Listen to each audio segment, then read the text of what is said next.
आज हम रीट में संस्कृत के बारे में कुछ वीडियोस बनाए हैं, उनके बारे में हम अध्ययन करेंगे। तो मैं चाहता हूं कि अपने क्षेत्र में अधिक से अधिक तैयारी करने वालों को तक यह वीडियो पहुंचे और उन्हें अच्छी तरह से समझ में आ जाए। इसलिए मैं अपनी भाषा में जितना सरल हो सके उतनी सरल भाषा में आपके सामने ये वीडियो प्रस्तुत कर रहा हूँ। अधिक से अधिक आप लोग देखें और आपको पसंद आए तो इन्हें लाइक करें, सब्सक्राइब करें और बेल आइकन दबाएं। और आपको कोई कंफ्यूजन हो या कोई प्रश्न हो तो आप कमेंट्स में मुझे जरूर बताएं। तो आज हम शुरू कर रहे हैं संस्कृत के बारे में। वैसे आप सभी जानते हैं संस्कृत सरल भाषा है, परिष्कृत भाषा है, शुद्ध भाषा है। तो इसमें सबसे पहले जो शब्द आया है भाषा। भाषा किसे कहते हैं? तो भाषा एक ऐसी समष्टि चिन्ह है जिसे हम उसके माध्यम से अपने विचारों को अभिव्यक्त कर सकते हैं, अर्थात अपने विचारों का आदान प्रदान हम भाषा के माध्यम से करते हैं।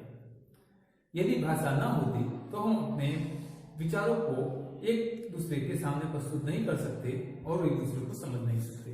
अतः भाषा के माध्यम से हम अपने विचारों को आदान प्रदान कर सकते हैं, यानी अभी अपने विचारों को अभिव्यक्त कर सकते हैं। और अभिव्यक्त करने का जो प्रथम सोपान है वह है वर्ण, अर्थात भाषा की प्रथम इकाई जो है वर्ण है। अब भाषा को समझने से पहले हमें वर्णों को समझना बहुत ही अनिवार्य है। तो हम भाषा की परिभाषा लिख लेते हैं। भाषा ध्वनि चिन्हों की समष्टि है। भाषा के माध्यम से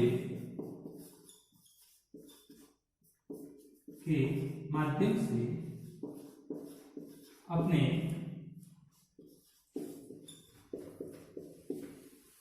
विचारों को अभिव्यक्त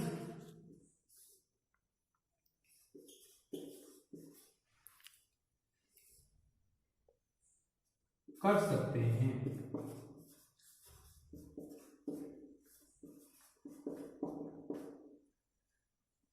भाषा का प्रथम सोपान वर्ण है।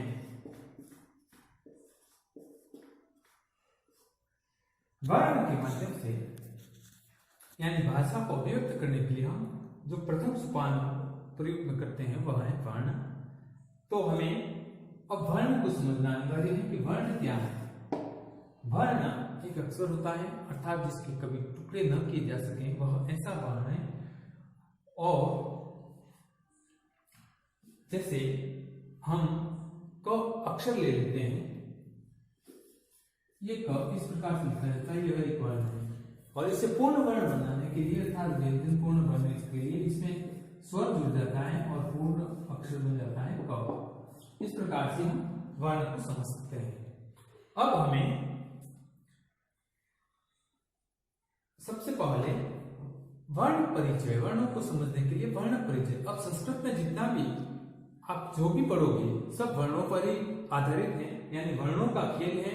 यदि आपको वर्ण पूर्ण तरह से समझ में आ गए तो संस्कृत की व्याकरण आपको अच्छी तरह से समझ में आ जाएगी। अर्थात वर्णों को समझना बहुत अनिवार्य है, क्योंकि संस्कृत के व्याकरण में जो भी खेल है सब वर्णों पर ही निर्धारित है। अर्थात वर्णों को अच्छी तरह से समझना बहुत ही अनिवार्य है।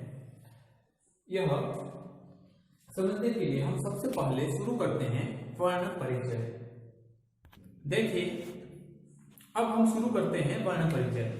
वर्ण परिचय में सबसे पहले वर्ण दो प्रकार के होते हैं।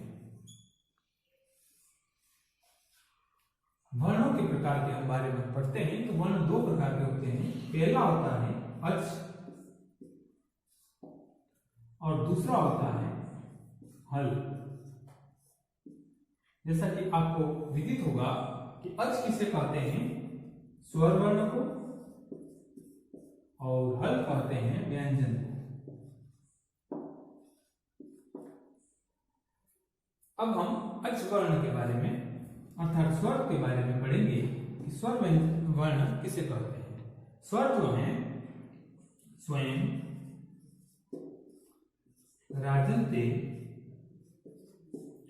स्वराः,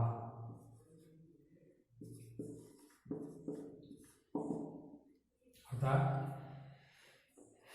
अच वर्ण जो है स्वयं प्रकट होते हैं और उनमें यानी उसमें किसी प्रकार के स्वर की अपेक्षा नहीं की जाती है।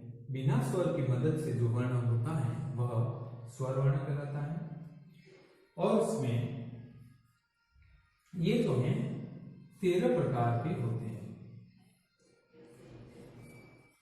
प्रकार 13 प्रकार के होते हैं। इसमें अ, आ, ई, उ, री,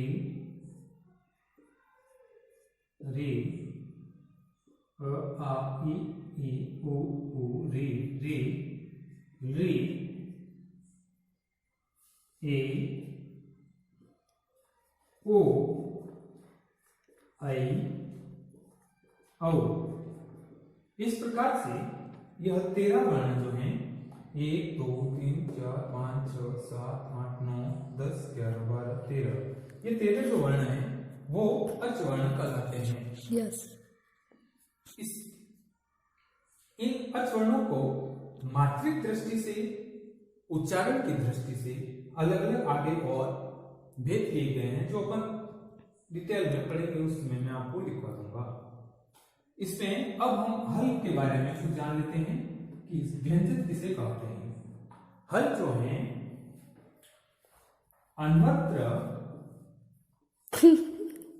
भवन्ति व्यंजनाः,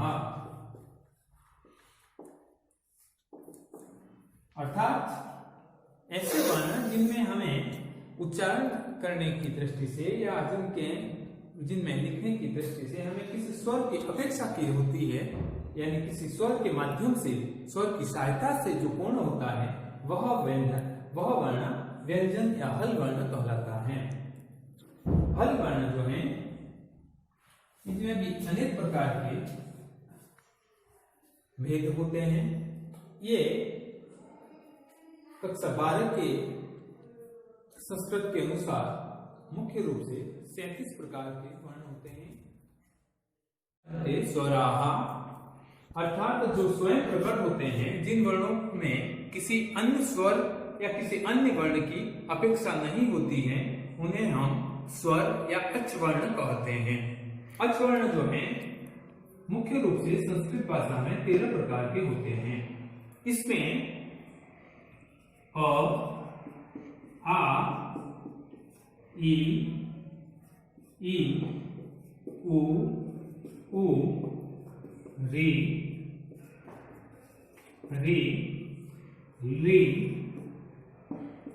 ए, ओ, आई और औ। इस प्रकार के यह 13 वर्ण जो होते हैं अच कहलाते हैं। इसमें रे ह्रस्वभाव, एच वर्णस्य दीर्घो अभाव होता है। यह एच वर्ण के अनुसार इनकी जो है यहाँ क्रम बदल जाता है। ए, ओ, आई, औ इसी प्रकार से संस्कृत में वर्ण चलते हैं। इन्हें ए, आई, ओ, औ लिख लिया तो आपके स्वर का जो क्रम है वो यहाँ गलत हो जाएगा। तो ये क्रम भी पूछा जाता है, इसका विशेष ध्यान रखें। और इन्हें मात्रिक दृष्टि से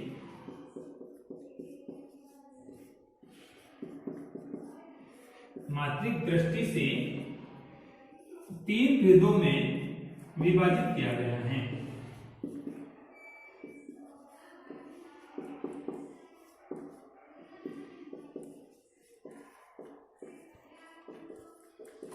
किया गया है। अर्थात मात्रिक दृष्टि से इन्हें 3 प्रकार से बांटा गया है। किन्हें? अचवर्णों को। अचवर्णों को मात्रिक दृष्टि से 3 भागों में विभाजित किया गया है, जो है पहला ह्रस्व, दूसरा दीर्घ और तीसरा प्लुत।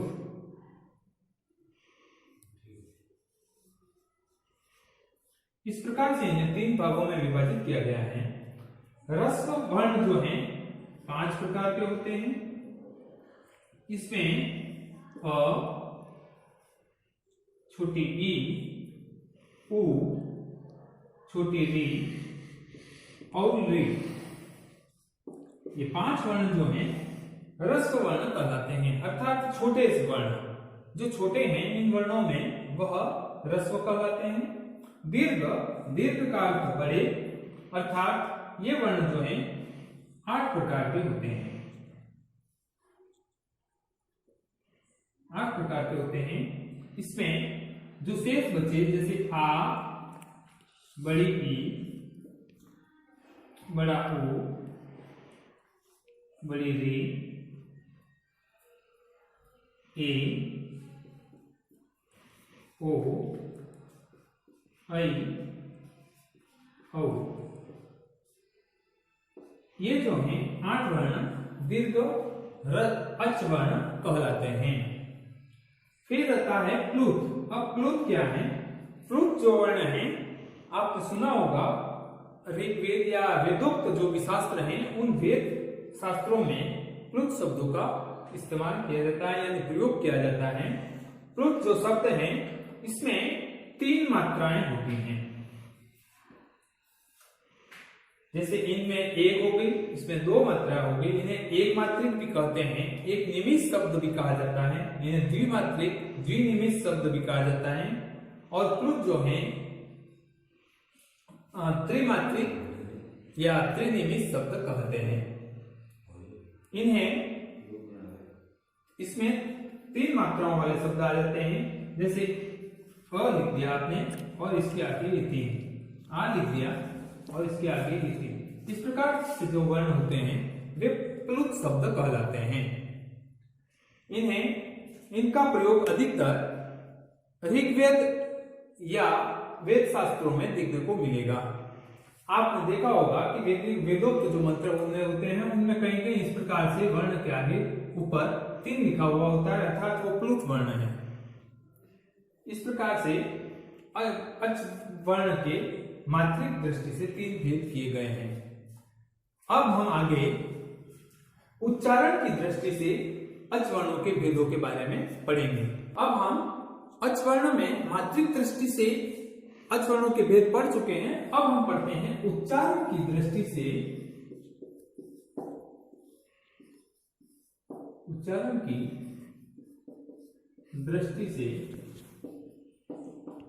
अच वर्णों के भेद।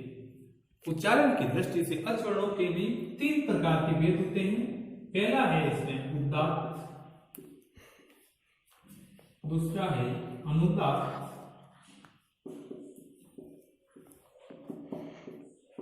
और तीसरा है स्वरित।